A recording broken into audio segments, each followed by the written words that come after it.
never sell, exchange until death. 1031 exchange라는 거를 계속 할 수 있다고 하셨잖아요. 맞아요. 계속 할 수 있어요. 계속 언제까지 해요? 죽을 때까지 해죠. 기억해야 되는 게 어떤 룰이 있냐면 45, 180 룰이 있습니다. 모두가 건물주가 될 수는 없어요. 그러나 투자의 방향성은 제가 확실하게 제시해 드리겠습니다.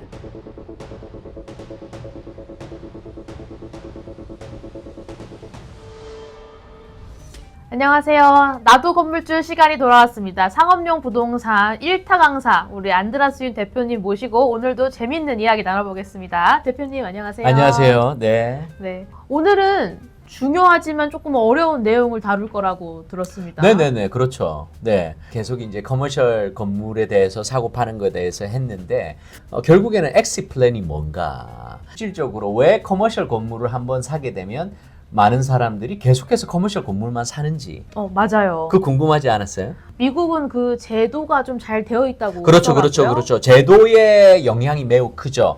우리가 흔히 얘기하는 1031 exchange라고 많이 들어보셨죠? 제가 알고 있는 가장 큰 틀은 세금을 당장 내지 않아도 된다? 뭐 요 정도? 엄청 많이 알고 계시네요. 괜찮습니까? 네네, 그 정도면 충분하죠. 미국이라는 곳이 모든 게 taxable 아닙니까? 세금을 내요. 정확해요.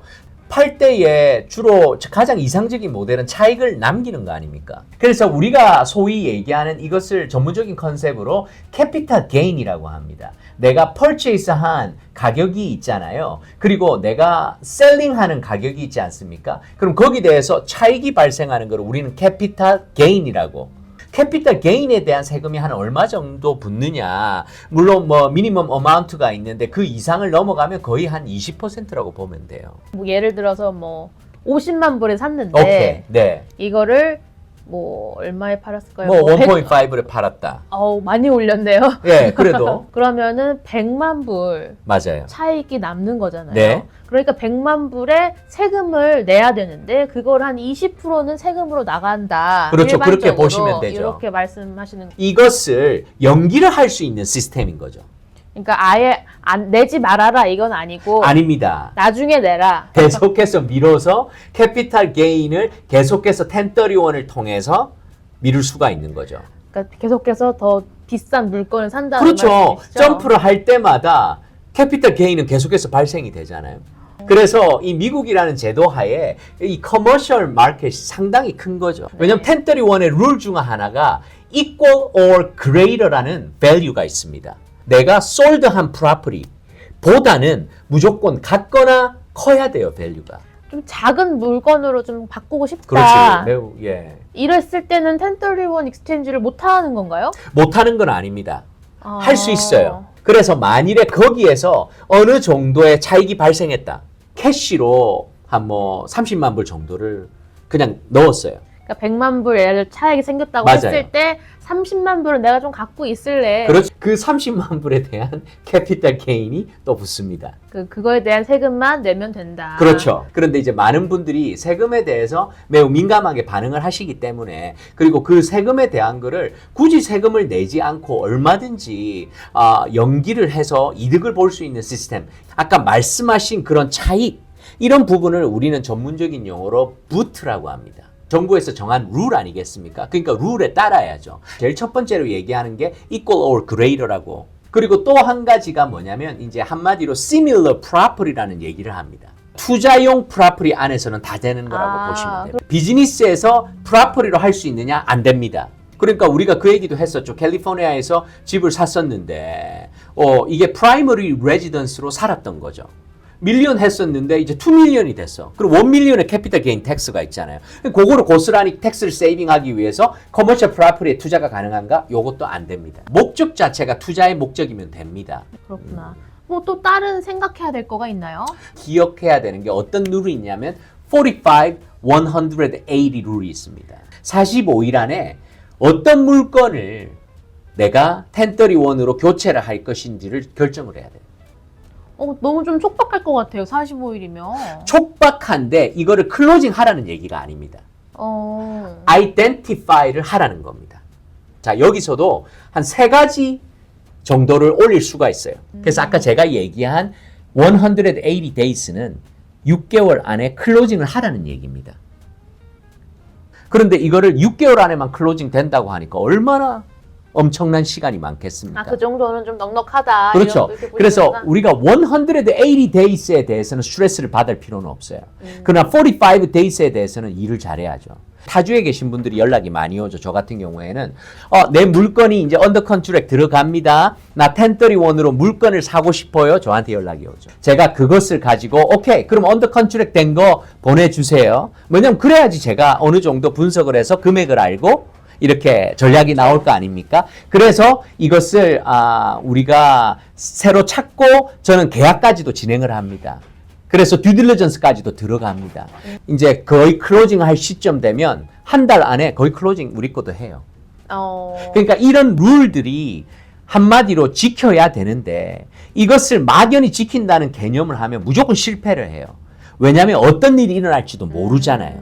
그렇기 때문에 이미 좋은 물건은 빨리 전략적으로 언더 컨트랙이 들어가서 클로징 진행까지 거의 가야 된다고 봐야 돼요.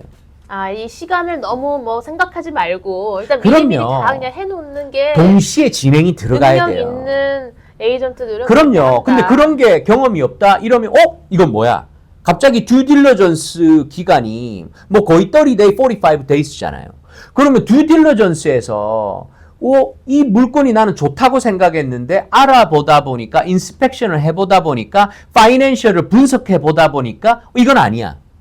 자, 그랬을 때에 이 45 days는 매우 촉박해지는 거죠. 그런 식으로 일을 하면 뭐 캐피탈 게인 텍스 내야죠. 뭐. 1031이 실패하는 겁니다. 근데 그렇게 1031 실패하는 경우가 흔한가요?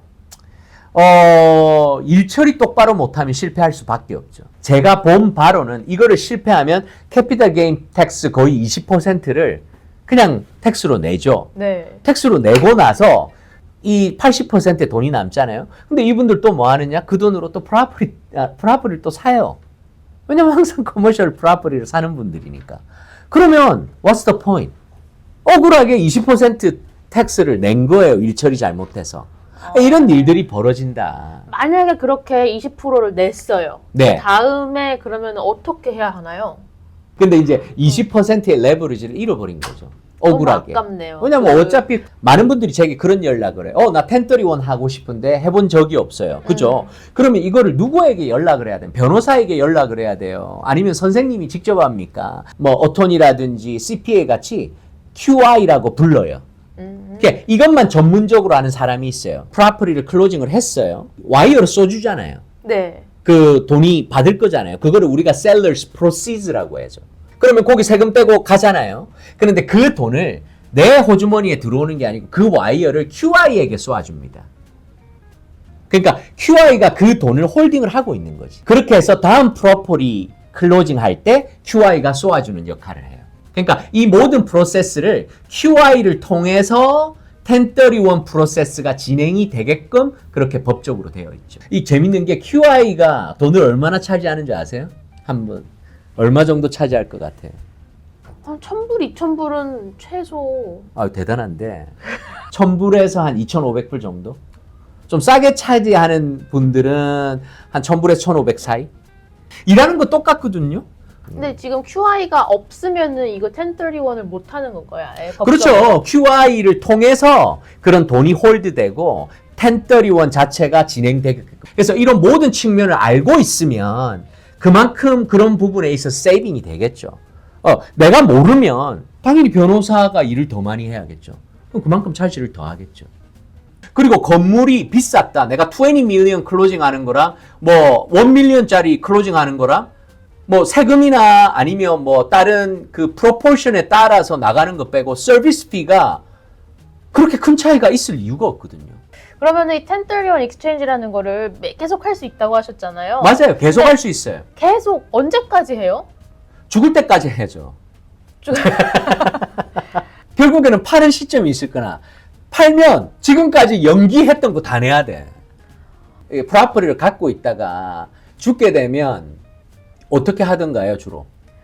자식한테 물려주는 넘기지, 거죠. 양도를 하지. 네. 그러니까 우리는 현실적인 측면에서 얘기를 해야 돼요. 이 미국의 이런 어떤 1031 시스템이 전략적으로 돼 있어요. 1031에서 step up in basis라는 컨셉이 있습니다. 한번 얘기를 해보자고. 1031을 계속 했어. 근데 처음에 샀던 게 1밀리언짜리를 사서 업그레이드하고 세금이 많았을 거잖아. 그래서 이거를 제가 익스트림한 케이스를 말씀을 드릴게요. 그러면 이렇게 해서 결국에 최종적으로 산 게 20밀리언짜리 프로퍼티야. 와, 20배가 뛴 거예요? 아니, 왜냐면 업그레이드를 얼마나 많이 했어. 내가 죽을 때까지. 자, 그럼 거기에 대한 캐피털 게인이 almost 20밀리언 아닙니까? 그렇죠. 그러면 세금만 얼마예요? 거기에 20% 가까이 4밀리언 정도 아니에요?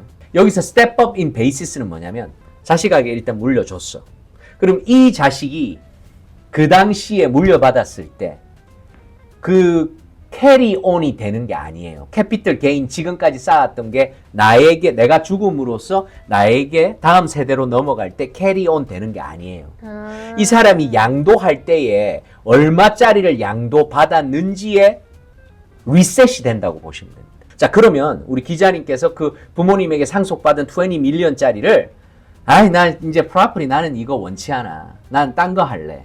뭐 이래서 이거를 한 6개월 있다가 팔아요. 그러면 캐피털 게인이 제로가 되는 거예요. 미국이 자본주의 사회 아니겠습니까? 시스템 자체가 그렇게 형성이 돼 있는 거예요. 그러니까 심플하게 보면 1031이라는 제도를 잘 사용해야 되죠. 계속해서 스텝업 시켜 나가지만 결국에는 이것들이 다음 세대로 연결되면서 사라지는 그런 시스템이다. 이렇게 아시면 될 것 같아요. 주로 미국에서 1031을 일컫는 어떤 그런 얘기가 있습니다. Never sell, exchange until death. 정말 다이렉트하게 표현하는 거네요. 그렇죠.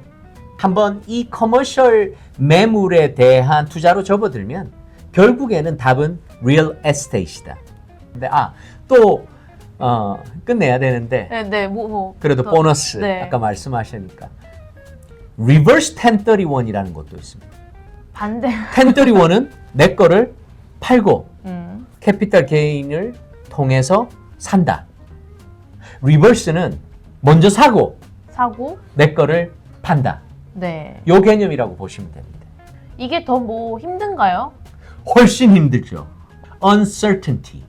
그러니까 45일, 180일 동안 어떤 걸 사는 것보다 네. 내 거를 그 시간 안에 파는 게 더 좀 힘들 사는 거예요? 거는 어찌됐든 내가 컨트롤할 수 있는 부분이 있죠. 근데 파는 거는 나의 의지와 상관없이 상대방 측에 어떤 일이 있을지를 모르는 거잖아요.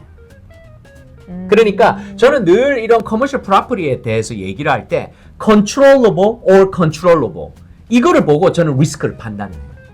내가 컨트롤할 수 있는 부분은 사는 부분이죠. 그러나 파는 부분은 내가 컨트롤할 수 있는 부분이 매우 한정적이다. 변수가 더 많으니까. 변수가 너무 많죠. 만일에 이거를 실패하게 되면 어떻게 되나요? 20%에 대한 캐피털 게인을 내면 돼요. 물론 상당한 데미지가 있겠지만. 그런데 내가 리버스 1031을 실패하면 어떻게 되냐? 건물이 2개인 거예요? 건물이 2개가 되는 거야. 근데 이제 1031에 대해서 제도적인 측면의 문제가 아니죠. 왜냐면 내가 처음에 샀던 물건이 그렇게 마음에 들지 않았는데 그렇잖아요. 로케이션이라든가 아니면 테넌트가 속을 썩였는데 이것을 정말 감사하게 팔 수 있는 기회가 왔어. 그러면 무조건 1031을 해서 갈아타야죠. 내가 원하는 걸로. 여러분 차도 똑같아요. 내가 능력이 안 돼서 어떤 이런 일반 차를 탔어. 나중에는 내가 원하는 차를 살 수 있는데 그런데 내가 이 차를 팔게 되면 손해를 보잖아요. 근데 그런 손해 없이 세금의 혜택도 보고 살 수 있대. 그럼 무조건 사야지. 어떤 그런 개념이라고 보시면 되겠습니다. 기회가 있을 때는 팔아야 되지만 그렇죠. 네. 이 제도를 잘 이용해서 투자의 맞습니다. 이익을 보셨으면은 네. 이번 시간에는 투자용 부동산에서 절대 빼놓을 수 없는 1031, 1031 익스체인지에 대해서 우리 안드라스 윤 대표님이 핵심만 콕콕 짚어주셨는데 저의 이런 커머셜 리얼 에스테이트에 있어서의 역할은 현재 진행형입니다. 저 또한 계속 새로운 것들을 배워가며 하루하루를 살아가고 있어요. 그러니까 앞으로도 더 많은 것들이 무궁무진하다. 그러면은 다음 시간에는 우리 커머셜 융자에 대해서 더 말씀해 주실 건가요? 그렇죠. 그게 아무래도 네, 아주 핵심 포인트고. 핵심이죠. 왜냐하면 융자가 커머셜 건물을 사는 데 있어서의 대부분의 레버리지를 가지고 있기 때문에 무조건 바로 알아야 됩니다. 네, 알겠습니다. 그러면은 지금까지 나도 건물주였습니다. 감사합니다. 감사합니다.